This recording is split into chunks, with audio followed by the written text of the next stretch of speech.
حضرت امام جعفر، اللہ کی رضا ہے حضرت امام جعفر، امام جعفر صادق مراد اہل یقین۔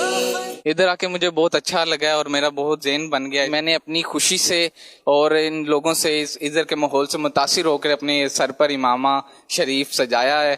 آج کل جو ہے یہ 2 نمبر پیرے ہیں اور جو اپنے کو سید کہتے ہیں اور پیر کہتے ہیں، ایسے ہی ماحول کو خراب کر دیتے ہیں اور پیروں کو بدنام کرتے ہیں۔ اس کے بارے میں ہم لوگ کو بتایا، اس بات کی بڑی ہم لوگوں کو خوشی ہوئی۔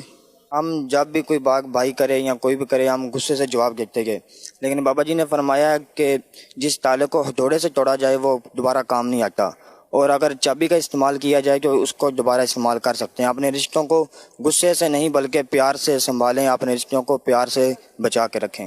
آج بتایا گیا ہے کہ میت کو بہت تکلیف پہنچاتے ہیں آج کل ہمارے یہاں، کہ جہاں انتقال ہوتا ہے وہاں سے پھر یہاں بلاتے ہیں باہر ملک سے، شہر سے دوسرے، تو ایسا نہیں کرنا چاہیے۔ جہاں انتقال ہو وہیں دفنا دینا چاہیے۔ اور بھی تکلیفیں ہوتی ہیں، اس کو لوگ اس پہ سرد خانے پہ رکھ دیتے ہیں تو اس کو تکلیف ہوتی ہے۔ ہمیں بتایا گیا کہ مزاروں پہ لوگ جاتے ہیں، جا کے ادھر دھاگے باندھ دیتے ہیں یا تالے وغیرہ لگا دیتے ہیں، تو یہ نہیں کرنا چاہیے۔ وقت تو سب کے پاس نہیں ہوتا، لیکن وقت نکالنا پڑتا ہے، اور دین کے کاموں کے لیے تو وقت نکالنا پڑتا ہے، کیونکہ ایسا موقع ہمیں بار بار نہیں ملے گا۔ جو وقت ہے کچھ سیکھ لیں، کچھ کر جائیں اور لوگوں کو بھی اس کی ترغیب دلا دیں، یہی ہمارا ایک بہترین وہ احساس ہے۔ میں یونیورسٹی کا طالب علم ہوں۔ پہلے ہم اسلام سے بہت زیادہ دور تھے، یہاں پہ پہنچے ہیں، ہمیں سنتوں کا پتہ چلا ہے کہ سنتے بھی ہوتی ہیں اور کس طرح ہم نے زندگی میسر کرنی ہے، تو اب آج ہمیں پتہ چلا۔ دعوت اسلامی نے دنیا بھر میں دھوم مچائی ہے، سارے جہاں میں عشق محمد کی خوشبو پھیلائی ہے۔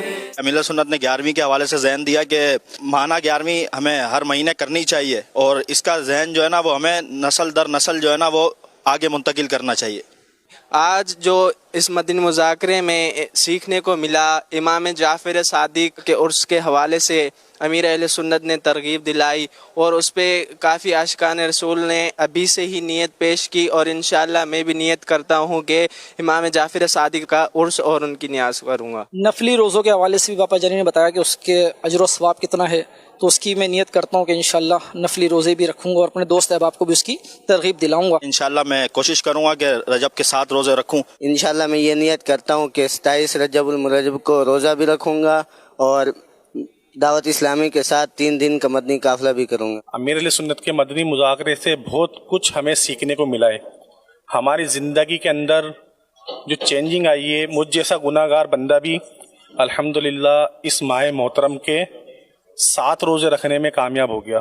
فیصلہ آباد مدنی مذاکرہ دیکھنے کے لیے آیا ہوں، پہلی دفعہ دیکھنے آیا ہوں، مجھے اس میں بہت کچھ سیکھنے کو ملا ہے۔ انشاءاللہ میں نیت کرتا ہوں آئندہ مدنی مذاکرہ بھی دیکھنے آؤں گا اور اپنے دوستوں کو بھی ساتھ لے کے آؤں گا انشاءاللہ۔ امیر علیہ سنت کا فیضان ہے کہ جس کے تحت جو ہے وہ شخص جسے رجب کے فضائل کا ہی نہیں پتہ تھا، وہ جسے پتہ ہی نہیں تھا کہ نفلی روزے کیا ہوتے ہیں، وہ تو فرض نہیں رکھتے تھے، تو ماشاءاللہ ان کے فیضان سے جو ہے وہ اب فرض کے ساتھ ساتھ جو ہے وہ جو اسلامی بھائی جو ہیں وہ نوافل کی طرف بھی آ رہے ہیں، نفلی روزے بھی رکھ رہے ہیں۔ دعوت اسلامی پاکستان میں جس طریقے سے دین اسلام کی خدمت کر رہے ہیں، ماشاءاللہ دل خوش ہوتا ہے، صحیح حق ادا کرتے ہیں، اور جو بھی دعوت اسلامی کے ساتھ منسلک ہو جاتا ہے اور دعوت اسلامی سے محبت کرتا ہے، ان سے ریلیٹڈ ہو جاتا ہے، اس کی دین و دنیا ماشاءاللہ کامیاب اور کامران ہو جاتی ہے۔ دعوت اسلامی زندہ باد۔